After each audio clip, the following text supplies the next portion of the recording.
barometer and your own emotional compass, I would recommend observing the things that make you feel something. What makes you angry? What frustrates you? What's intensely triggering for you, and why?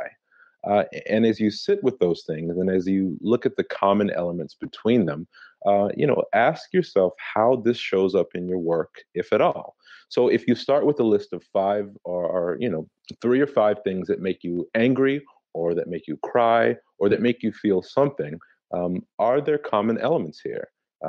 Do these observations relate to your work in any way, in any obvious or any non-obvious ways? And I would start there as a means of infusing purpose and passion and meaning into the work that you do. The mechanics of what I do for a living are not interesting at all. Right? I'm a knowledge worker, right? I think, and sometimes I'll move some pixels around, and magically folks are touched and changed by this. And the reason is because it has precisely nothing to do with the technologies and the mechanics. Yes, I publish an online magazine for Black men, but what that means is that I have a blog, just like anybody else could have a blog, and I've built a platform, I've built a place, I've built an outlet for stories to be surfaced. I don't do most of the writing on Abernathy. I do very little of the writing, in fact. My job is to keep the lights on and to find people with an interesting point of view and to get out of their way. And to equip this process with the tools and the people who have the care and the attention to detail to make sure that the stories we're committed to telling reach the right people. And so a lot of my views on virtually everything are a bit unconventional because I try to break down these elements into their most common elements, their most common areas. And for me, figuring out what the emotions are behind the things that you want to accomplish really informs a lot of the work that I do because I'm technical. I can apply systems thinking to things, but I'm also an artist. I'm also sensitive. And there's a huge body of things that make me cry. And so when I read something, I can easily imagine it having the same effect on someone else if it touches me in that way. And over time, the superpower you can cultivate is pattern recognition. If this thing affects you this way and why, and you do that with 12 or 20 more things, you start to notice a pattern that reveals itself among these things. And, when you observe the pattern, you can apply that learning to other things, and off you go. Yeah, that's great. In doing some of that work for myself and for us as we were looking into the work and what really resonated with us, I found that over time, stories of redemption and hope were what made me cry, made me excited, gave me reason to keep doing what we were doing. And so increasingly, we've turned our work, even a lot of what we do are motion projects for business to tell stories or narratives to help businesses grow. But I've started looking at, I guess, what would be called business videos, really just being stories that have the potential to tell about redemption and hope. Where have you found a problem or a struggle, and you've created a solution that brings redemption or hope into people's lives and makes a difference, as opposed to we just do this to sell widgets or gadgets. And that has transformed the way that we approach our work and the excitement that we go into it with. And it came back exactly to what you mentioned earlier. It's that sense of what strikes us to the core, because if we can't be excited about what we're doing, it seems to me there's going to be a very ineffective outcome to it, at least from my point of view. That's exactly right. Are there places in your life in which imposter syndrome still bubbles up at all? Sure. There are a number of ways in which that shows up. So in growing Abernathy, I put myself in a position where I had to act quickly. Seth is my advisor, and we talk a lot about progress and doing things in a hurry and going quickly. And I'm not sure that I've fully. You could argue that I'm still learning the lesson, but the importance of going quickly cannot be overstated. And what happens when you go quickly is sometimes you have to, as Seth says, act as if. And so there's very little. I mean, we're doing virtually nothing at Abernathy that's revolutionary, right? We're telling stories. It's on a blog. There's nothing complicated about that fact. But the meaning that's infused into the site, the meaning that's infused into the magazine, into the story, into the effect that we're having on folks, into the change we're looking to make in the world, that's the whole thing. That's all of the value. Uh, and so this paradoxical and terrifying situation exists when I'm going out and selling sponsorships because I have to confidently and calmly express the mission, even when I have my doubts, even when I have my frustrations with the rate of progress and the things that are terrifying and some of the things that I'm asking for. Imposter, syndrome. I mean, it picks up the line first before the person I'm calling. Right? It's impossible to escape.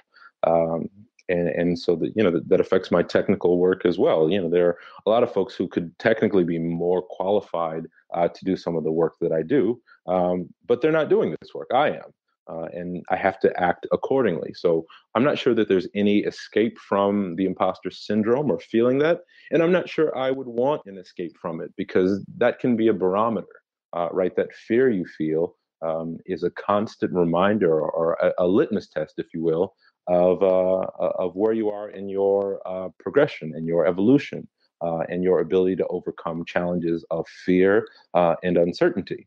And so you can get into, I mean, there are all sorts of tactics to address this. You can have mantras and notes for yourself and reminders and incantations, whatever you do to get you in this state where you're going to feel the fear and do it anyway. You have to do what makes sense for you. But I absolutely feel the imposter syndrome all the time. It's, I've basically made friends with it now because it's not going anywhere. It's funny you say that because I was looking up, I've got a little printout mantra right in front of me that as I'm working kind of goes together. It's action brings clarity and do it afraid. There you go.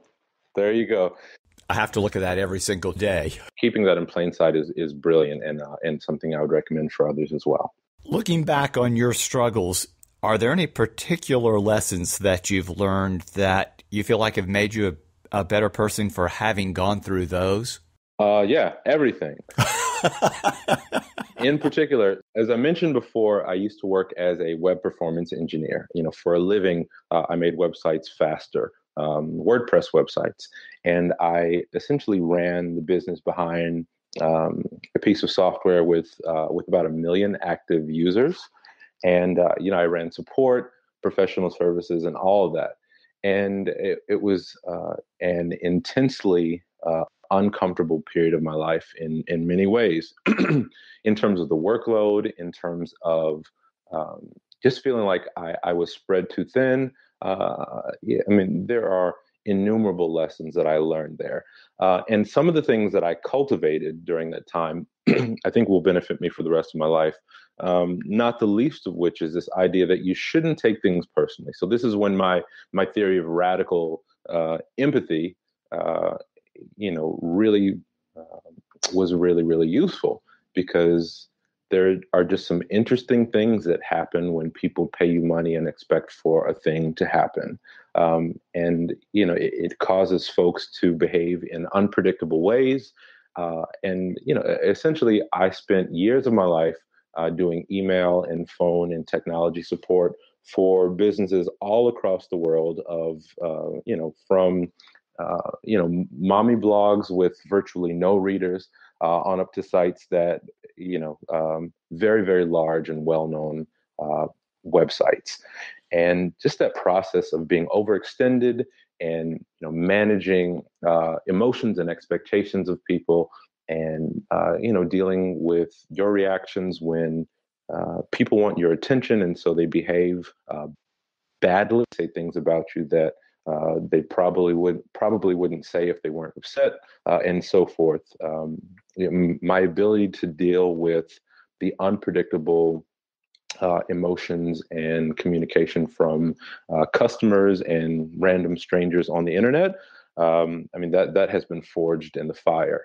And I remember some really useful conversations at the beginning of the Alt MBA program where I was talking to the director of Alt MBA, Wes Kao. That's WESKAO, my colleague who runs the Alt MBA program. I talked about how you can't seat your most vulnerable parts in a place that's accessible to other people.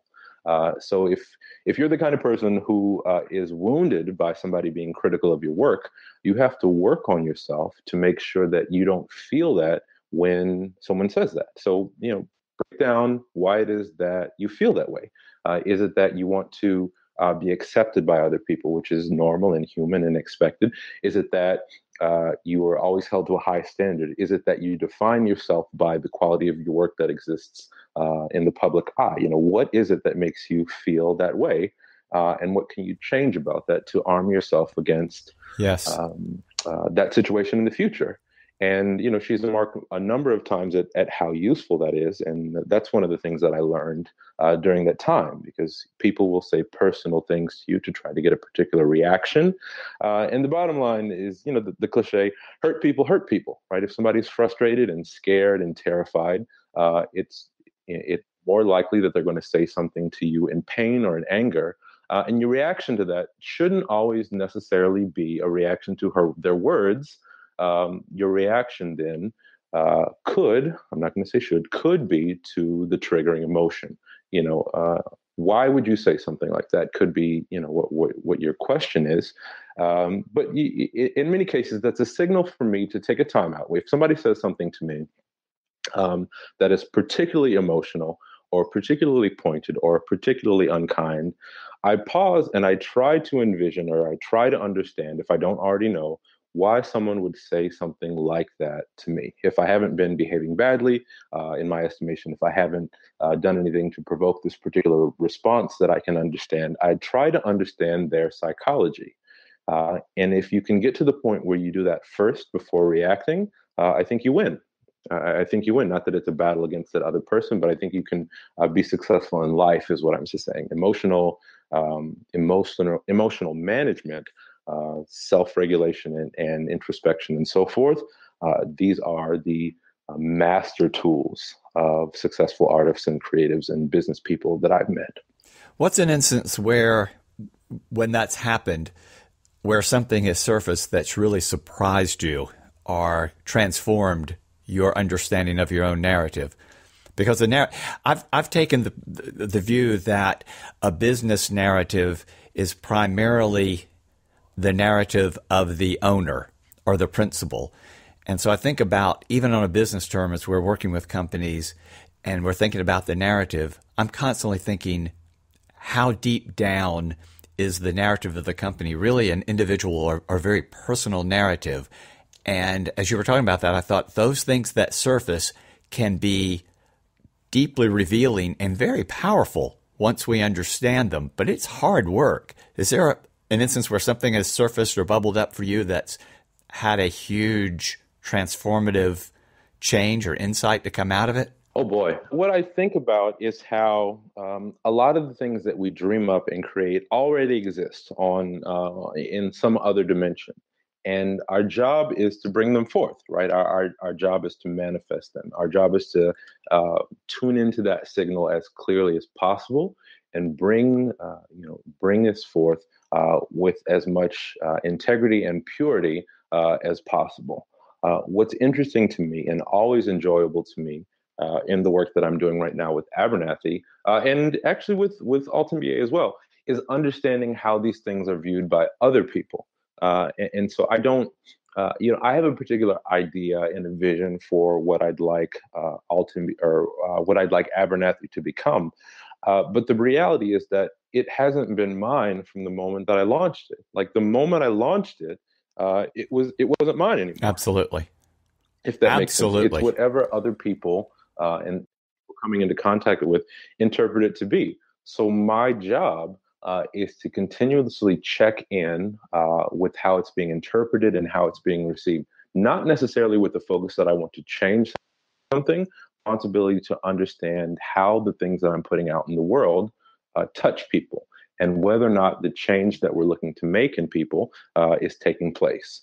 So not only is it a useful metric for understanding whether or not you're hitting your particular goals.